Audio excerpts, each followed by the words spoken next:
Hai guys, so hari ni kita share sikit 10 benda yang kita suka tentang Toyota Noah baru, generasi baru tahun 2023 yang baru saja sampai ni. Let's go, kita sama-sama tengok. Okay, untuk model ni kita akan tunjuk secara detail kereta ni. Condition dia okey tak okey. Pada saya untuk spek macam ni, harga yang kita jual bawah 150,000 cukup berbaloi. Okay, nombor satu kita nak cerita, saya suka the best thing is engine dia. Engine dia engine baru, GDI engine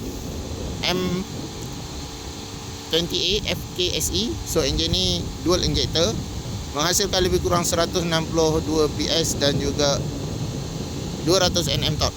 So memang cukup berbaloi.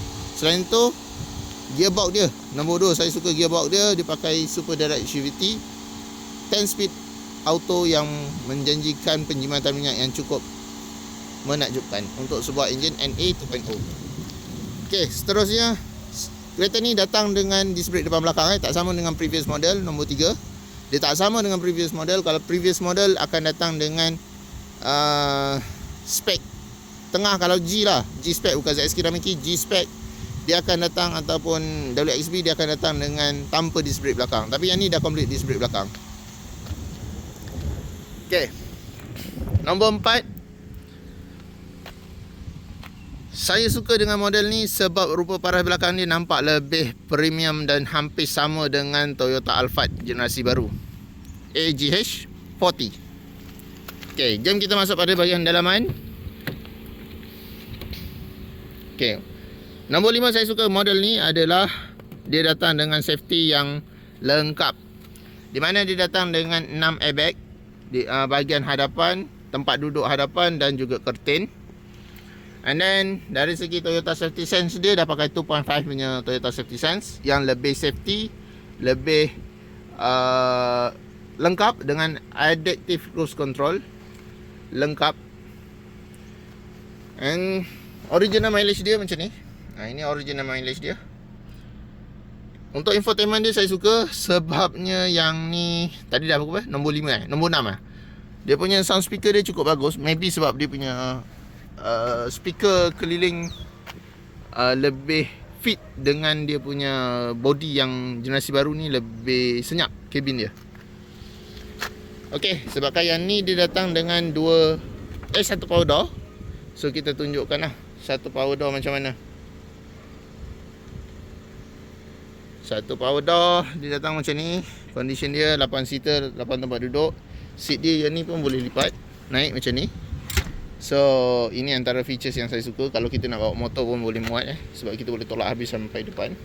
Buatkan kita boleh bawa motor, sebuah motorcycle.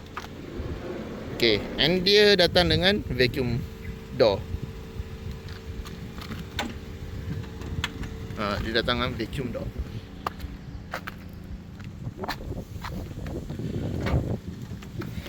Nombor 7, saya suka dengan dia punya features yang hadir dengan one hand use only.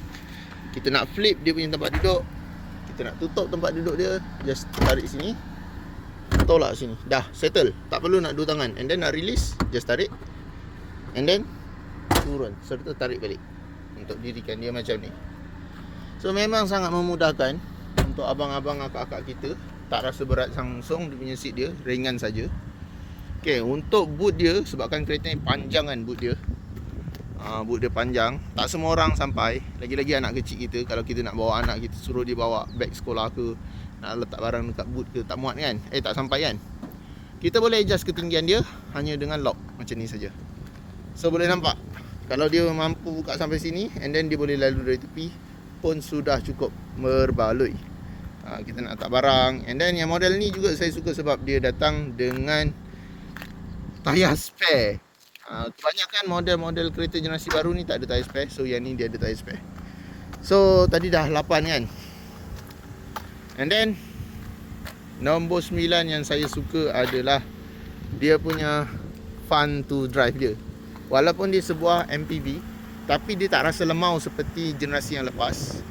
Dan juga dari segi dia punya kelengkapan pemanduan, capaian pemanduan dengan bantuan front radar, front sensor, memudahkan, walaupun dia tidak lengkap dengan 360 kamera, masih mudah untuk abang dengan akak pandu dan memaking di kawasan perumahan. So, itu saja. Yang berminat boleh WhatsApp saya di 0177145604. Ingat recon, ingat Nabi, cari recon, cari Nabi. Pastikan grade original, mileage original dan duty dibayar penuh. Okay, bye-bye. Assalamualaikum.